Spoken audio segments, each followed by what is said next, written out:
So Coastal Voices is a humanities initiative committed to understanding the cultural consequences of environmental changes to Louisiana's landscape and infrastructure and environment and communities that scatter across the coast, but that also lead into our interior.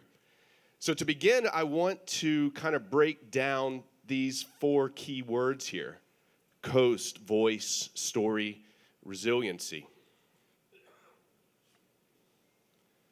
This is Leeville, Louisiana. Some of you have been here if you've gone down to Grand Isle, gone down to Fouchon, down LA1, back down to the end of really the end of Louisiana's premier highway.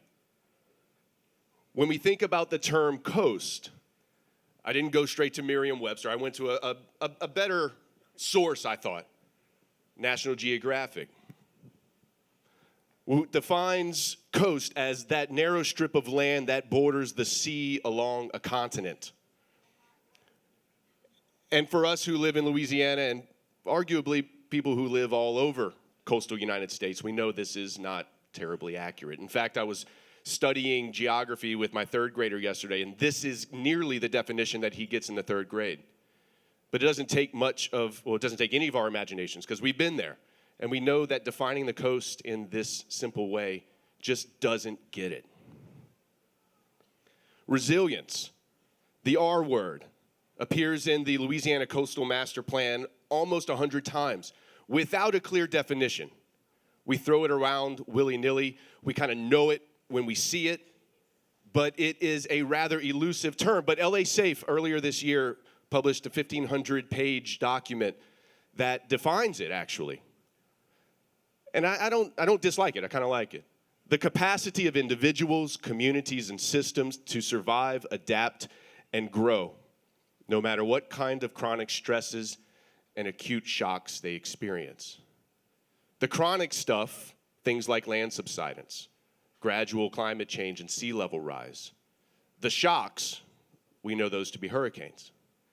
And how people adapt to those chronic, slow-moving changes and those abrupt punctuations that people experience every 5 or 10 or 15 or 20 or even 50 years. But when it happens, it's a big deal.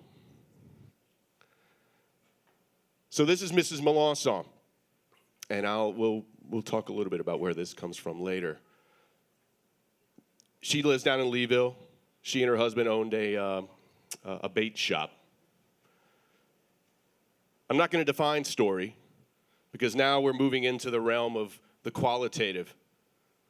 But Leslie Marmon-Silko helps us think about stories as that which make communities, make one feel they belong to something. There's a lot of other ways in which we can think about story, but that might set the conditions for us to explore this term. And then voice.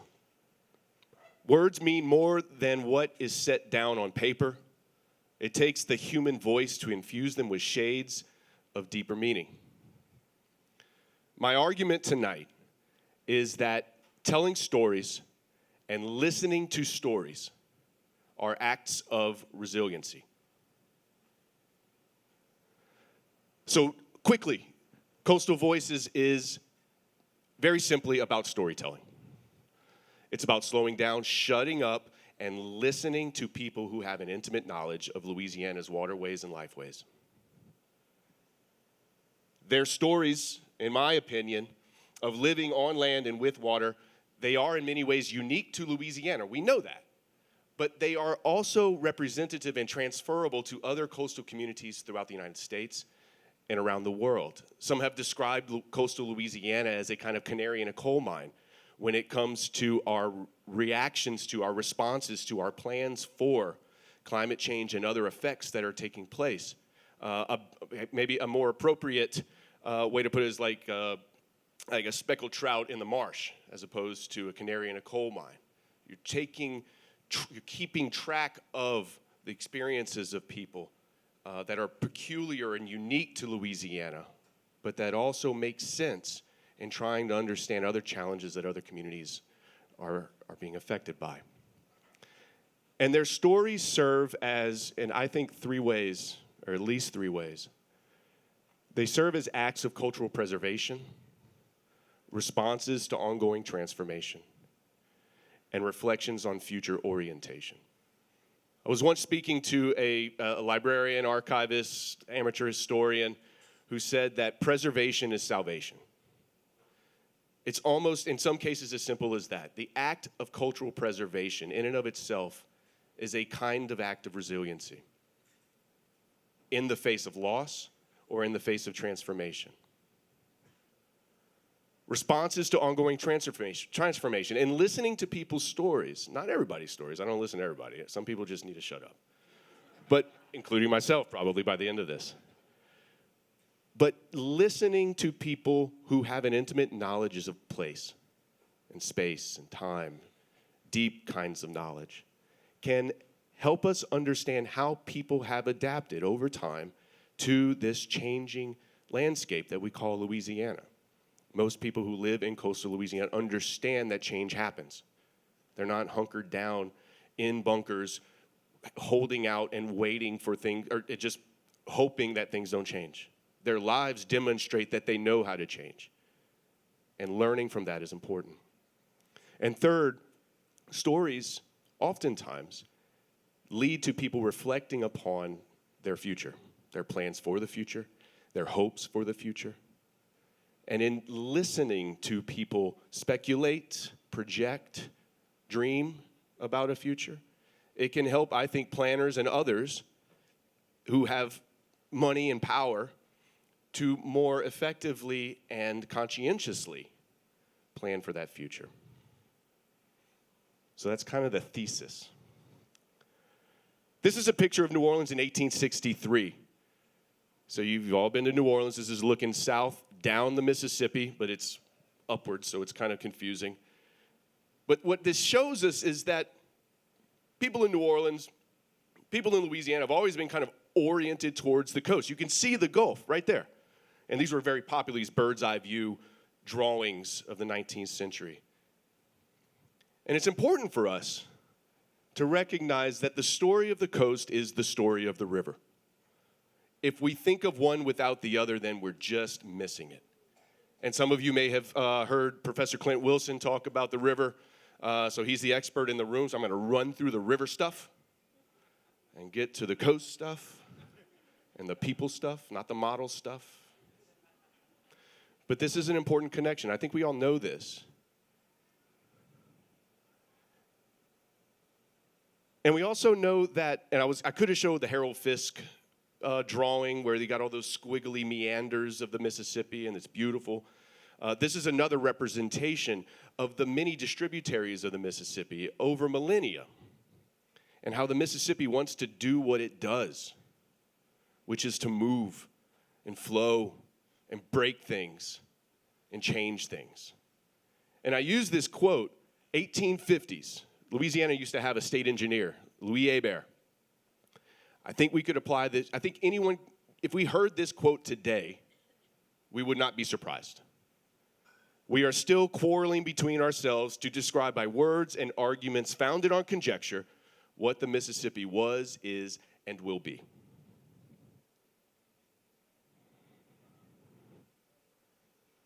Fast forward 100 years, post-1927 flood, we have several flood control acts that basically federalize the control of the Mississippi.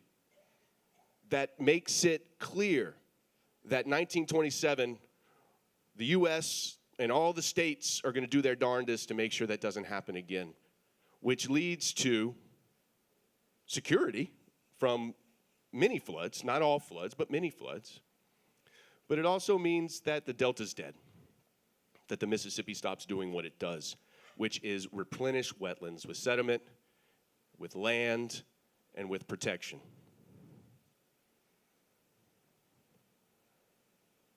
So Coastal Voices is a kind of spatial narrative. It's very modest in my opinion. I'm a humanities professor. It's me and a few awesome undergraduates and one graduate student who are crushing it. but it's limited. And so this is a bite-sized way of trying to tell a spatial narrative or a spatial story of how we think about and talk about and listen to people and their understanding of what it means to live on land and with water. Sort of culture meets environment. And so if you listen to the podcast, I'm not asking you to, but if you want to, it starts in Morganza. That's why you see Morganza here. It's usually not highlighted on maps. It is here because it's so doggone important. If we understand the coast to be a part, the coast being intimately connected to the river, if we don't understand Morganza and how the Mississippi wants to move down the Atchafalaya, then we're just wrong. We're not getting it. So that's a story about Morganza. And when I make our way down to several other pockets, all the way down to the coast. But the first place that I want to take us today is French settlement. So French settlement is in Livingston Parish. And one of the stories that my students and I tell is about the flood of 2016, which we all are familiar with, some more so than others, unfortunately. And in thinking about this event, it reminds us that the coast is here. Because if we understand the coast to be connected, or in many cases disconnected from the river and its many waterways, and we live in a water world in many ways, then we know that the things that we have done as a society, as a state, as a nation, there are consequences. And that means that things like 2016 can happen here.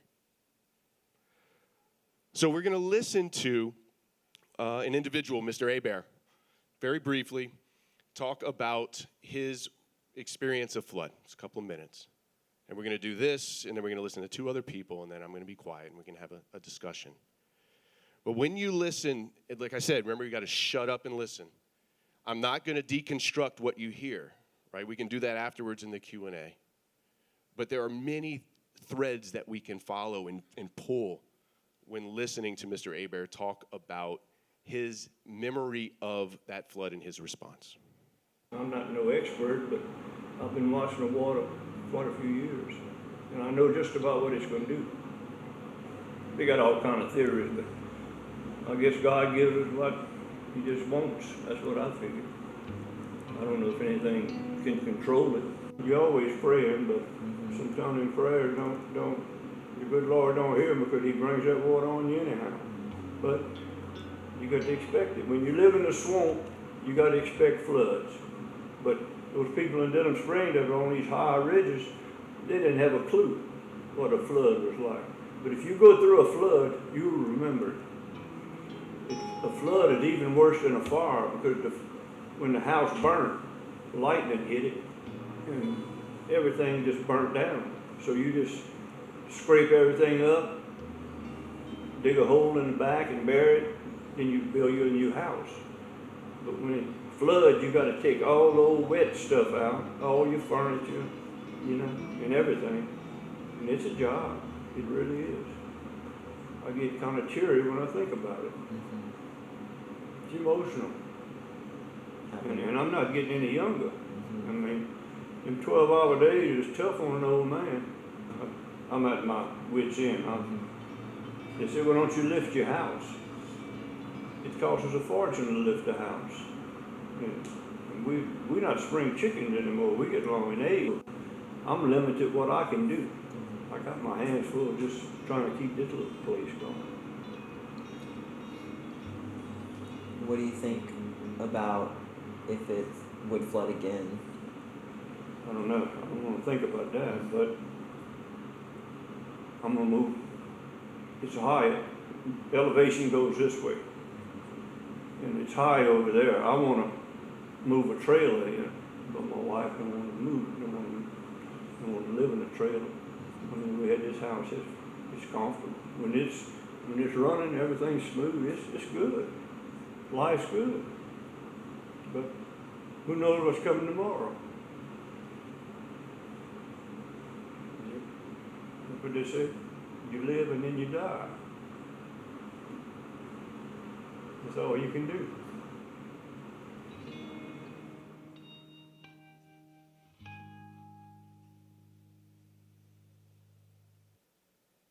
The only thing I'll say here is that you'll notice he has his own personal levee that wraps his house. When he started, he said, he knows what it's like to flood. He knows water. He sure as hell does. Quick side note. Taylor Goss, stand up real quick. Taylor, the music you heard, which is freaking gorgeous, is Taylor Goss, a student here at LSU, an outstanding musician. He knew I would do that. Now we're going to go down to what we think of as the coast. It's the coast. We're going to go to Leeville, which you see here down in south Lafourche, just to orient you a little bit. And I'm going to use something old here. I think I saw Zach Godshaw in here. He's got a haircut. Zach and I are old buddies. We went to LSU together. We made a film together. He's a professor here. And thinking about Leeville, this is a picture you've already seen, it's a place that's kind of against the ropes economically, infrastructurally, ecologically, environmentally. It's one of those places that is outside of the flood protection system. And it's a place where we can think about a place that will not likely be inhabitable within some of our lifetimes. So I'm going to introduce you to Mr. Bourne, and we're going to listen to him for a bit.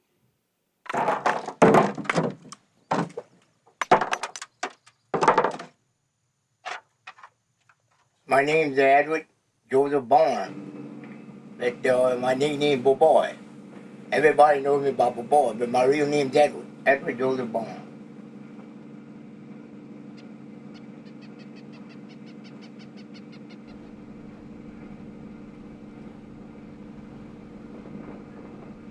I went to school up to the 2nd grade. I didn't know how to speak English at all when I went to school. And my dad and mom was pure French. Didn't know no English at all, just French. And I went to school, like I said, up to the 2nd grade, and then I went follow my daddy like a little raccoon, I went to go fishing all the time, I grew up in Leeville, fishing with my daddy and all. Then when my daddy got sick, he died at the age of 52. And when he fell sick, I was about 13 years old. I went to work on an oyster boat, running a boat at that age, 13 years old. $5 a day. I had 4 brothers, they all gone, 2 with heart attack and 2 got killed by a car, younger brother. I guess I was the lucky one. I caught a heart attack about 4 or 5 years ago, got operation, open heart surgery and all. I guess he's not ready for me yet, Why do you oyster? That's my limit, Gotta pay my bill. Oyster, shrimp, and crab, like I say, that's my limit. I've done that almost all my life, Picking oysters, pay my bill, and can't go on a job, you ain't got, and I've always done that, shrimp and crab and oyster. If I take a day off, I'm not going oyster. I'm grabbing my fishing line, I'm going to catch me some speckled rod redfish on the water, I'm always on the water. What's it like on the water? That's my house. My home. Got some rough days, but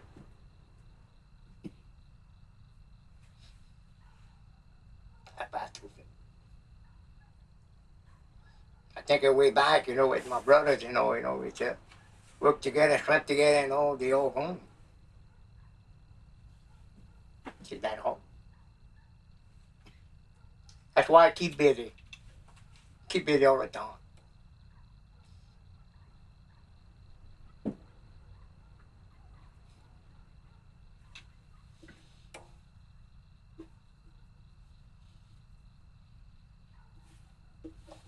I could tell you a story, about my brothers tramping with me together and all, They used to all work with me, one at a time, They were like me, they didn't have no school,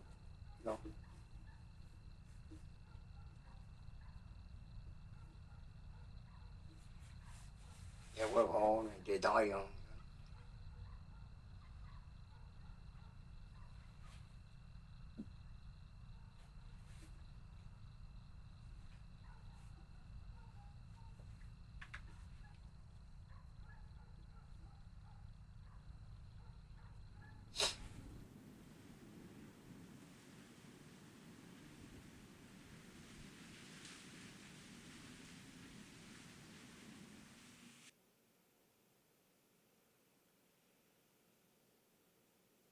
if you want to see more of this film, it's called Water Like Stone. There are copies of this outside. You can also watch it on the website, coastalvoices.lsu.edu.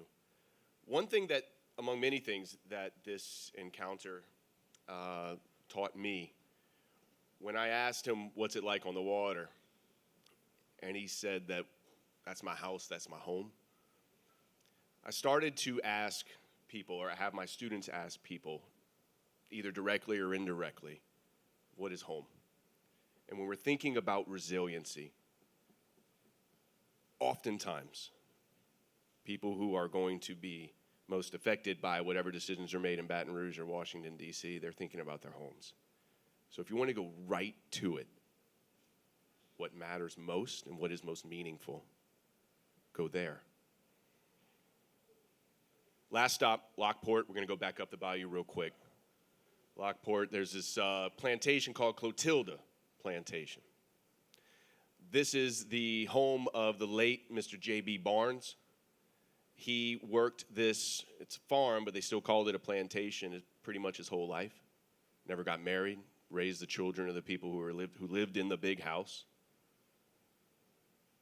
Down the street was the Valentine paper mill, where he joined up with about 3 or 4 other families to worship in this space. I got to spend time with them there. And I had my students, on one occasion, go down to the Clotilda Plantation and meet with Mr. J.B. Barnes.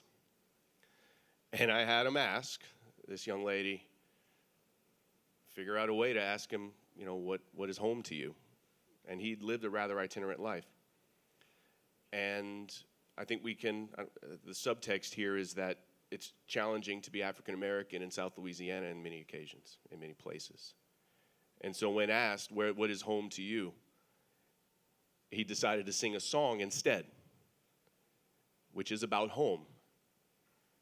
You want me to sing a little for you? I would love for you to sing a verse. I got a home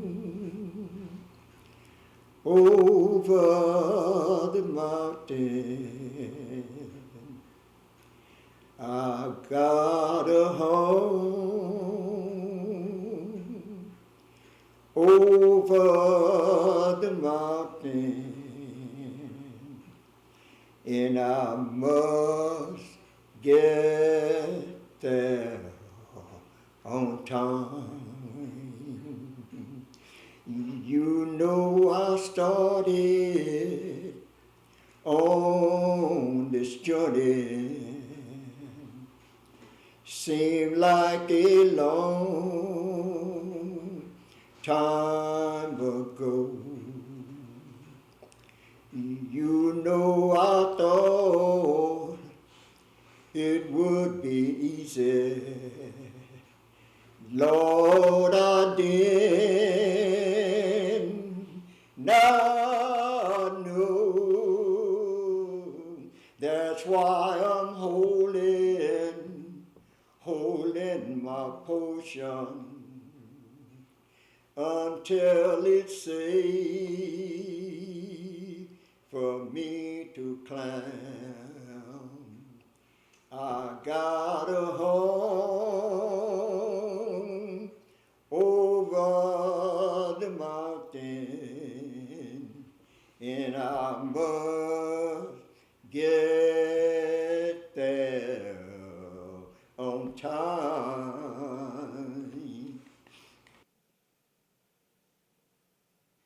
Now, Mr. Barnes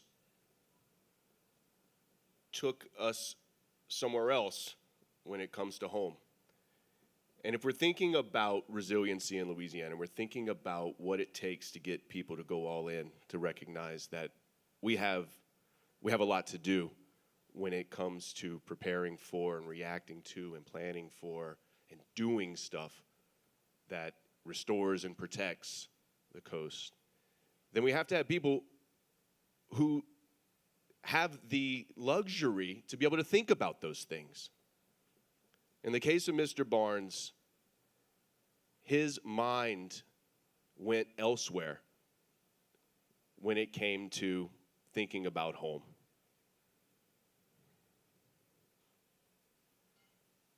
Which leaves me with the thesis again.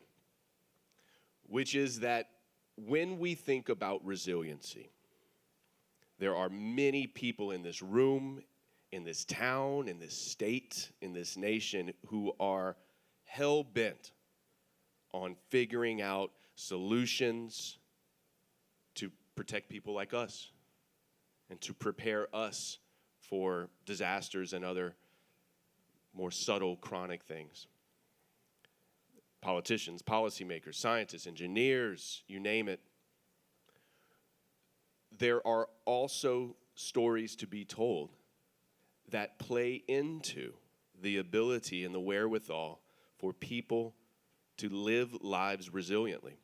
Whether it's as simple as cultural preservation, which isn't exactly simple, but it's a first step, or it's listening to people who have an intimate knowledge of a place and taking that knowledge and applying it to whatever other worldview or methodology that we have to apply to the problems that we are best suited to address. And if it's thinking about a future, then the people who are on the front lines of these things think about this stuff all the time. And it's important for us to shut up and listen. Thanks.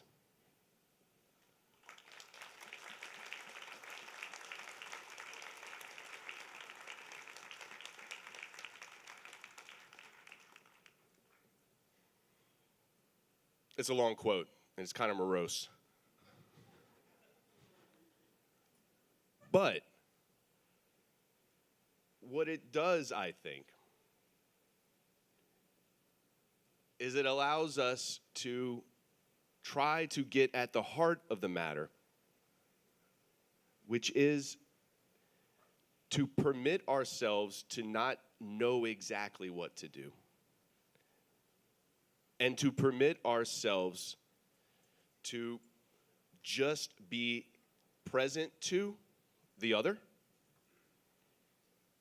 which sometimes can look like a mirror, and shut up and listen. All right, we're good. All right, we're done.